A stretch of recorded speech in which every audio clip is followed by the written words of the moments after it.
Olá! Hoje a gente vai fundo numa questão que virou obrigação para as empresas: a avaliação dos fatores psicossociais no trabalho. E olha, isso vai muito, mas muito além de só preencher um formulário. A gente está falando do que realmente afeta a saúde e a produtividade das equipes no dia a dia. Então, para começar, vamos entender o que deu o pontapé inicial em toda essa conversa. Foi uma mudança bem recente e, sinceramente, histórica na nossa legislação trabalhista. O ano da virada foi 2024. Foi quando o Ministério do Trabalho e Emprego soltou a portaria número 1419. E por que ela é tão importante? Calma que a gente já vai ver. E aqui está o pulo do gato. A saúde mental, agora, faz parte oficialmente do Programa de Gerenciamento de Riscos, o famoso PGR. Na prática, quer dizer que avaliar e controlar os riscos psicossociais não é mais uma opção, é uma obrigação legal. Só que, para fazer essa avaliação direito, não adianta só aplicar um questionário qualquer. A gente precisa entender o que está por trás. E para isso, vamos usar a nossa primeira lente, a da psicopatologia do trabalho.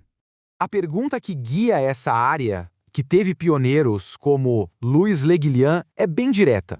Como exatamente o trabalho pode adoecer alguém? O que acontece no meio do caminho?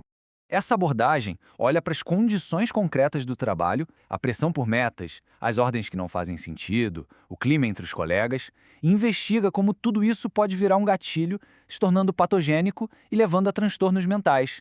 Dá para pensar nisso quase como uma investigação de cena de crime, sabe? Ela vai rastreando as pistas desde um ambiente de trabalho ruim até o diagnóstico final, procurando as causas do adoecimento na própria organização do trabalho. Mas essa é só uma parte da história. Tem uma outra corrente de pensamento, a psicodinâmica, que tem o Christophe Dejours como grande nome, que resolveu virar a pergunta do avesso. E aqui a coisa muda completamente de figura. O que é incrível nessa abordagem é que o foco sai da doença e vai para a saúde. A pergunta é: como as pessoas aguentam? Como elas conseguem se manter de pé mesmo com toda a pressão? Para a psicodinâmica, o grande enigma não é a doença, é a normalidade. Ela vai investigar aquele sofrimento silencioso, que não aparece no atestado, e as táticas, muitas vezes coletivas e super criativas, que as pessoas desenvolvem para não surtar. Certo, então de um lado a gente tem uma lente que foca na doença e do outro uma que foca na resistência. E aí, como é que a gente junta essas duas peças? Olha só que interessante essa comparação. Fica bem claro, né? A psicopatologia está olhando para o resultado final, para quando a coisa já quebrou, para a doença. Já a psicodinâmica não, ela foca no processo, na luta diária para não quebrar, para resistir. É uma baita diferença de perspectiva. E é exatamente aqui que a mágica acontece. Para uma avaliação que funcione de verdade, a gente precisa das duas. Não dá só para entender por que as pessoas ficam doentes. É fundamental entender como elas lutam todo dia para que isso não aconteça. Beleza, teoria entendida. Mas e na prática? Como é que a gente transforma tudo isso em ações de verdade dentro da empresa? O que afinal precisa ser avaliado? A própria lei já dá um mapa do tesouro. Ela indica pontos essenciais para a gente investigar, como a carga de trabalho, o quanto de autonomia a pessoa tem, se existe apoio dos colegas e da chefia, e se as regras do jogo são justas para todo mundo. É aí que a gente tem que focar. E atenção, não dá para usar qualquer pesquisa tirada da internet. É fundamental usar ferramentas que a ciência já validou. Cada uma tem um foco diferente. O JCQ, por exemplo, é clássico para achar aqueles cargos com alta demanda e pouco controle. Já o ITRA mergulha de cabeça na lógica da psicodinâmica, analisando o prazer e o sofrimento. Mas vamos deixar uma coisa bem clara aqui: cumprir a lei é só o comecinho da história. Não se trata só de evitar uma multa. Existe uma oportunidade gigante por trás disso tudo. Sabe por quê?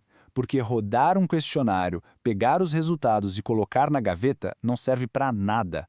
É um teatro. Estar em conformidade com a lei é o ponto de partida, nunca a linha de chegada. A mudança de verdade é muito mais profunda.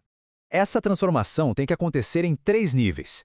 Primeiro, o técnico. Ter gente que sabe usar as ferramentas certas. Depois, o operacional. Pegar esses dados e usar de verdade nos processos do RH e da área de saúde. E, o mais importante de todos, o cultural. Desenvolver líderes mais empáticos e criar um ambiente onde as pessoas se sintam seguras. Aliás, as empresas mais espertas já sacaram isso. Cuidar da saúde mental é um baita indicador do pilar social do ISD, ou seja, é uma forma de fortalecer a marca e mostrar valor para o mercado. No fim das contas, o desafio é esse, né? É conseguir criar um jeito de trabalhar que equilibre os pratos, onde a produtividade da empresa e a dignidade de quem trabalha nela possam crescer juntas, lado a lado. Então, o que fica dessa nova era da saúde no trabalho é uma provocação, né? Será que as organizações estão mesmo preparadas para cuidar não só do corpo, mas da alma de quem faz a empresa acontecer? Fica aí a reflexão, porque a resposta para essa pergunta, com certeza, vai moldar o futuro do trabalho para todos nós.